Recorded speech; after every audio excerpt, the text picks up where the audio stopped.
Boa noite a todos, bem-vindos a mais um Evangelho no Lar, da nossa querida Fraternidade Espírita Mensageira da Luz. Nós vamos dar início à leitura de hoje, já dando um recadinho para aqueles que esqueceram, vamos fazer a leitura inicial, pega lá, coloca água, para que ela seja fluidificada, para que você receba as boas energias, as energias benfazejas da espiritualidade em sua casa, no momento em que estamos fazendo o Evangelho, para conseguirmos recompor o nosso corpo, o nosso espírito, a nossa mente. Eu vou ler para vocês um trecho do livro O Pão Nosso, psicografado pelo Chico, pelo Espírito Emmanuel, a mensagem 96, intitulada Justamente por Isso. Não vos escrevi porque ignorasseis a verdade, mas porque a conheceis. 1 João. O intercâmbio cada vez mais intensivo entre os chamados vivos e mortos constitui grande acontecimento para as organizações evangélicas de modo geral. Não é tão somente realização para a escola espiritista, pertence às comunidades do cristianismo inteiro. Por enquanto, anotamos aqui e ali protestos do dogmatismo organizado. Entretanto, a revivência da verdade assim o exige. Toda aquisição tem seu preço e qualquer renovação encontra obstáculos espontâneos. Dia virá em que as várias subdivisões do evangelismo compreenderão a divina finalidade do novo concerto.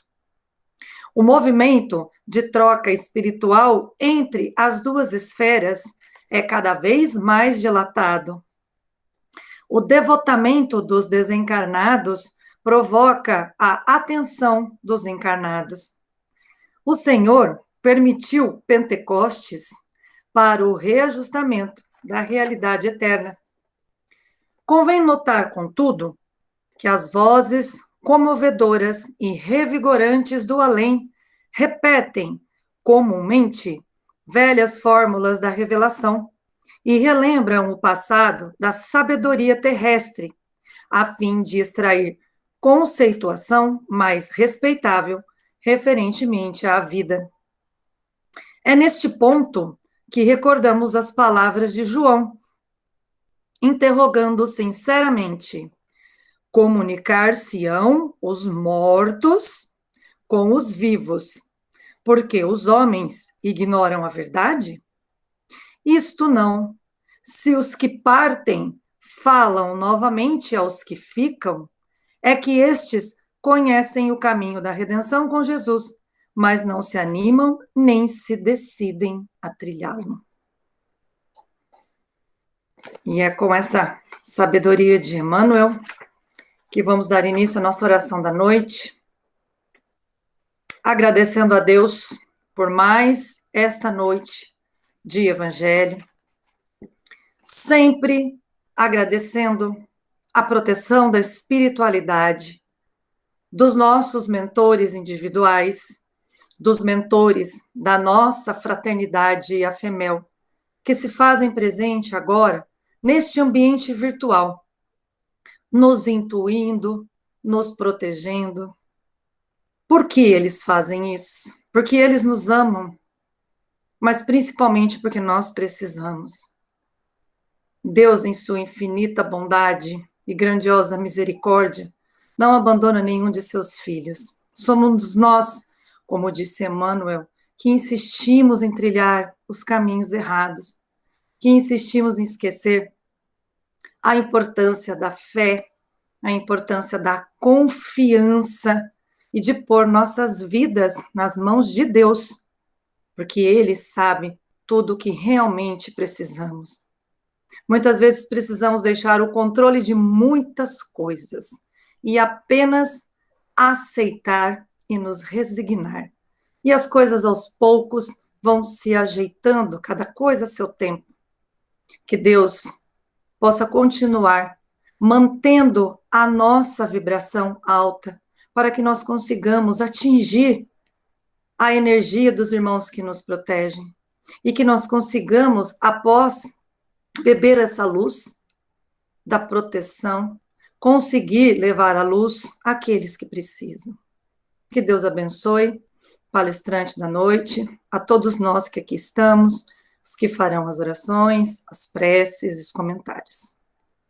Que assim seja. Bom, vamos lá. Quem vai fazer a leitura da noite é a nossa irmã Lenir. Na sequência, nossa querida irmã Maria irá fazer as explanações do nosso evangelho. Lenir, pode ler para a gente. Obrigada. Boa noite a todos. Vou fazer a leitura de um pequeno capítulo do Evangelho segundo o Espiritismo, capítulo 2, a vida futura. Tomou, pois, a entrar Pilatos no pretério, e chamou Jesus e disse-lhe: Tu és o reino dos judeus? Tu és o rei dos judeus? Respondeu-lhe Jesus: O meu reino não é deste mundo. Se o meu reino fosse desse mundo, certo que meus ministros haviam de pelejar para que eu não fosse entregue aos judeus. Mas por agora o meu reino não é daqui. Disse-lhe então Pilatos: Logo tu és rei. Respondeu Jesus: Tu o dizes que eu sou rei. Eu não nasci, nem vim a este mundo, senão para dar testemunho da verdade. Todo aquele que é da verdade ouve a minha voz. João capítulo 18, 33 e 37. Por essas palavras, Jesus se refere claramente à vida futura que ele apresenta, em todas as circunstâncias, como o fim a que se destina a humanidade e como devendo ser o objeto das principais preocupações do homem sobre a terra. Todas as suas máximas se referem a esse grande princípio. Sem a vida futura, com efeito, a maior parte dos seus preceitos de moral não teria nenhuma razão de ser. É por isso que os não creem na vida futura, pensando que ele apenas falava na vida presente, não os compreende ou acha pueris.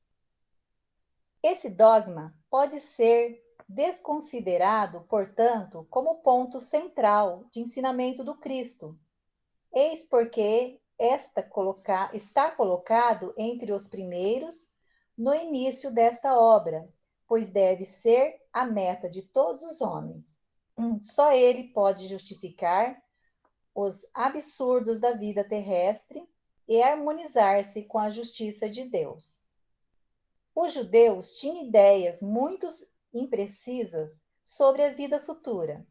Acreditava nos anjos, que considerava como seres privilegiados da criação, mas não sabia que os homens um dia pudessem tornar-se anjos e participar da felicidade angélica.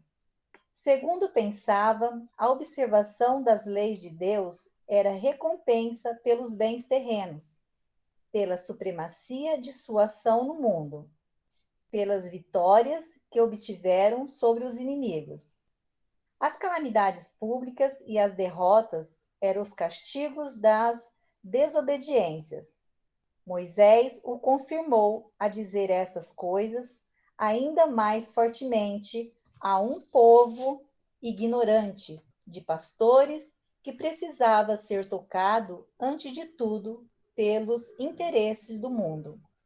Mais tarde, Jesus veio lhe revelar que existe outro mundo, onde a justiça de Deus se realiza, e esse mundo que ele promete aos que observam os mandamentos de Deus. É nele que os bons são recompensados. Esse mundo é o reino no qual se encontra em toda a sua glória e para o qual voltará ao deixar a terra. Passa a palavra para Maria. Obrigada, Lenir. Boa noite a todos. É muito bom estar aqui novamente com vocês. E hoje nós vamos comentar, então, um pouquinho sobre essa passagem, né, do Evangelho segundo o Espiritismo. E nós vemos, não só nesse capítulo, né, mas em todos os ensinamentos de Jesus, que é sempre uma ênfase sobre a vida além da morte do corpo físico. Ele está sempre evidenciando que a vida não acaba, né, com o desencarne. Ele sempre evidencia que a vida ela continua. E quer estejamos nesse mundo material ou em planos espirituais, nós somos espíritos imortais, né? Que ora nós vivemos num plano como encarnado, ora em outro plano como desencarnado. E nesse capítulo, o Allan Kardec comenta a passagem evangélica em que Jesus é interrogado por Pilatos e nos mostra que, ao responder, meu reino não é deste mundo, Jesus se refere claramente à vida futura, né? Ou seja, à vida do espírito após a morte do corpo físico. Kardec considera ainda que, sem a vida futura, a maior parte dos ensinamentos de Jesus não teria sentido. E, de fato, se levarmos em conta só a vida no mundo físico, os ensinamentos de Jesus ficam sem significado. Por exemplo, no Sermão da Montanha, Jesus promete bem-aventuranças, promete felicidades aos sofredores em geral. Mas, porém, se a gente for olhar apenas pelo lado material, apenas a vida terrena, essa promessa ela não se cumpre. Porque a grande maioria dos sofredores terminam a sua existência material nas mesmas condições em que sempre viveram, ou seja, sofrendo, passando por inúmeras privações, vivenciando a dor da doença, da miséria, da violência. Esse mundo está cheio de pessoas que nascem e morrem em sofrimento. Então, como que é isso? Onde estão as bem-aventuranças ditas por Jesus desses que nascem e morrem, então vivenciando apenas o sofrimento? Aí é que está. Quando Jesus promete bem-aventurança a esses sofredores, ele não está falando da matéria, e sim do espírito. Ele, sem dúvida, em todas as suas falas, ele destaca a importância do espírito, mostrando que a vida fora da matéria é a principal. Que adianta o homem ganhar o mundo e perder a sua alma? Concorda? No Livro dos Espíritos, na questão 959, Kardec fez o seguinte comentário. Vou falar assim um pedacinho, porque esse comentário é um pouco maior, tá? Acreditar em Deus sem admitir a vida futura seria um contrassenso. O sentimento de uma existência melhor está no íntimo de cada homem. Deus não o colocou aí em vão. A vida futura significa a conservação de nossa individualidade após a morte. O que importa, de fato, sobreviver ao nosso corpo se nossa essência moral tivesse de se perder no oceano do infinito? As consequências para nós seriam as mesmas que sumir do nada. Com esse comentário que Kardec faz, o que nós podemos entender, então, por vida futura? Entende-se que é a continuidade dessa vida aqui que nós estamos vivendo. Que nós não acabamos depois da morte. E a vida futura é a vida que nos aguarda depois da morte do corpo físico. A nossa verdadeira vida, né, num outro plano de existência, numa outra dimensão, como espíritos eternos que nós somos. A vida futura é nada mais que a vida espiritual. Como nós espíritas, né, sempre costumamos dizer. A vida do espírito sem o envoltório da carne. E é lá que nós vamos encontrar a luz, ou talvez as trevas, né? De acordo com a nossa conduta, conforme aquilo que nós fizermos, conforme os nossos feitos aqui na Terra. Se praticamos a bondade e o amor, se procuramos vivenciar os ensinamentos do Cristo, nós teremos a luz, com certeza. Mas se ao contrário disso, as nossas ações enquanto encarnados forem sempre voltadas para o mal, se acumularmos erros cometidos por conta do egoísmo, do orgulho, é claro que nós iremos deparar com a escuridão por conta desses erros. E é lá, também no plano espiritual, que também poderemos refletir sobre as nossas realizações terrenas. Ver no que nós progredimos e no que nós deixamos, né, de progredir. E a partir dessa análise, nós idealizarmos projetos de novas encarnações. Nós idealizarmos projetos de um novo recomeço aqui na Terra. E aí nós vimos nesse capítulo que os judeus, eles não tinham essa convicção que o Espiritismo nos traz sobre a vida futura. Que eles tinham uma visão muito imprecisa, né, sobre esse aspecto.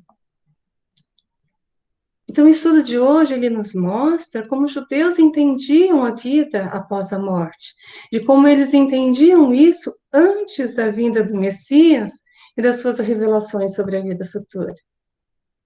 Né? Aquele povo, como diz na leitura, acreditava nos anjos como seres privilegiados da criação.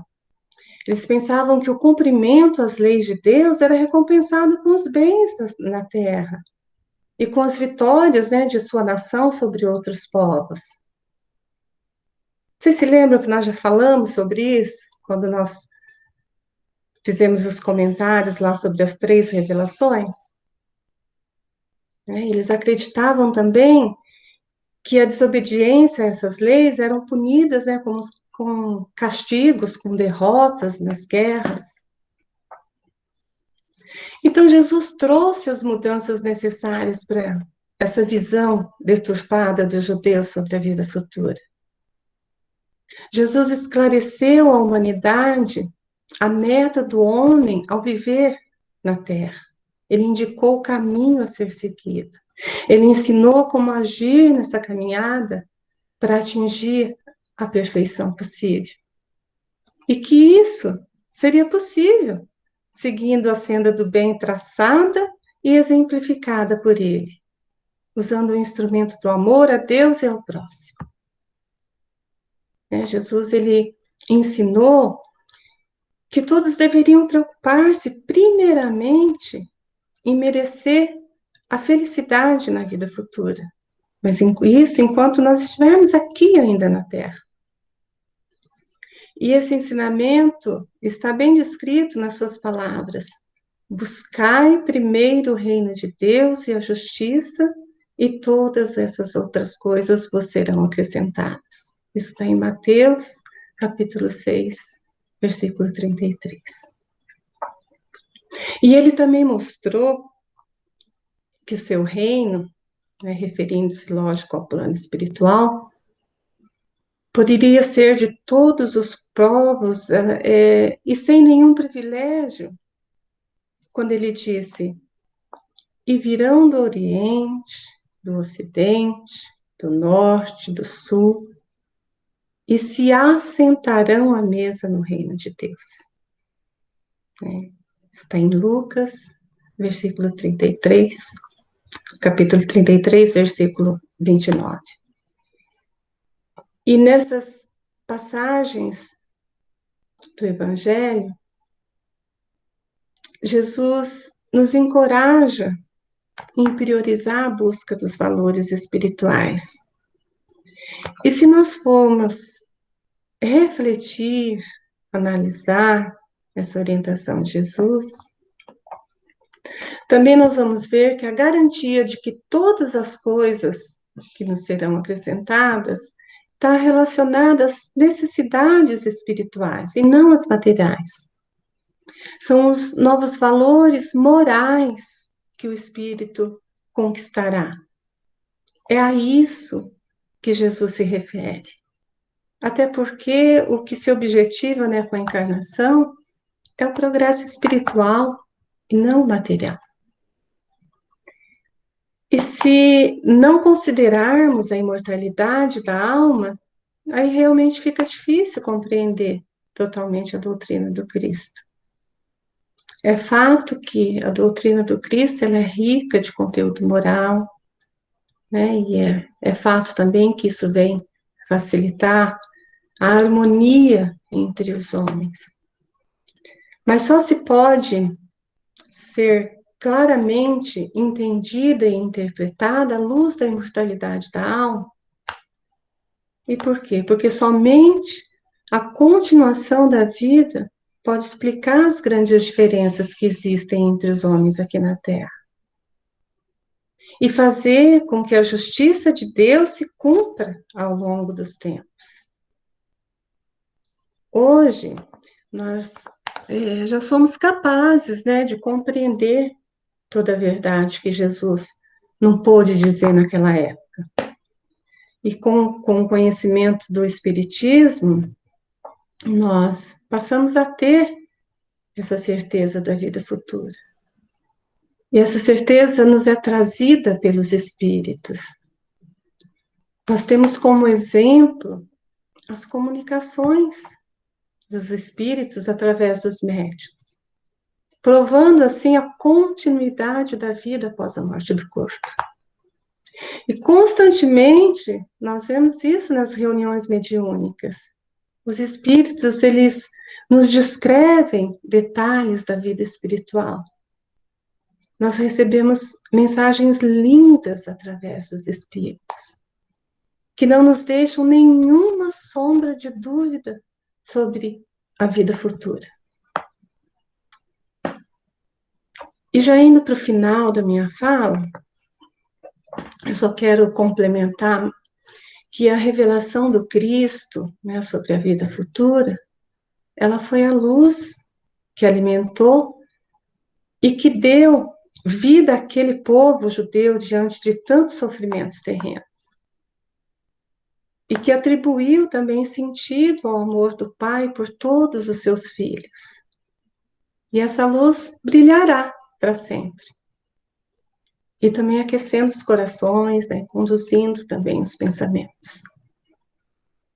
E o Espiritismo ele vem a acrescentar aos ensinos de Jesus, isso em relação também àquela visão distorcida daquele povo sobre a vida futura, né, vem acrescentar que pela lei divina de causa e efeito, a vida futura nos reserva consequências boas ou más de nossas atitudes, dos nossos pensamentos, dos nossos sentimentos aqui nessa vida presente. E que pela lei de progresso espiritual, todos podem atingir a perfeição angelical. A perfeição que os espíritos evoluídos já alcançaram. Isso está ao alcance de todos nós. Quando aceitamos a continuidade da vida, não podemos mais viver de maneira leviana e inconsequente. Jesus veio justamente mostrar a nossa responsabilidade no progresso. Ele veio mostrar o que temos de fazer em nós e ao redor de nós. O Evangelho de Jesus, ele é a essência dos seus ensinamentos, né? Jesus, ele enfatizou com as suas palavras, ele demonstrou com a sua vida e selou com o seu desencarne o reino de Deus. Ele, com isso, ele nos diz que o reino de Deus é uma revolução íntima, é uma reforma pessoal, condição de que cada um de nós terá de criar dentro de si mesmo. Então, meus amigos, a vida futura, ela deve ser sempre o fundamento de todas as nossas transformações íntimas e a direção das nossas esperanças de progresso, das nossas esperanças de felicidade. Não nos esqueçamos nunca, tá, que o esforço por nos melhorarmos intimamente vai nos tornar merecedores da colheita farta na vida futura. Obrigada pela atenção de todos vocês e que Jesus nos abençoe e esteja em nossos corações. Obrigada, querida Maria, pelas lindas palavras da noite. Obrigada, irmã Lenir, pela leitura. E vamos aproveitar e chamar o parceiro ali da Lenir para fazer a nossa prece de encerramento dessa noite. Olício, por favor. Oi, tudo bem? Que Jesus esteja todo conosco. Vamos elevar nosso pensamento a Deus e direcionar essa prece, esse evangelho, para todos os nossos irmãos desencarnando, que o desencarnado, que estão sofrendo nesse momento. Que Jesus possa amparar e proteger todos eles, principalmente aqueles que estão desacreditando em Deus, aqueles que estão achando que está desamparado, mas acredita, companheiro, amigo, irmão, que Deus está no comando. Ele não vai desamparar ninguém. É nós que estamos deixando de acreditar. Obrigado, Senhor.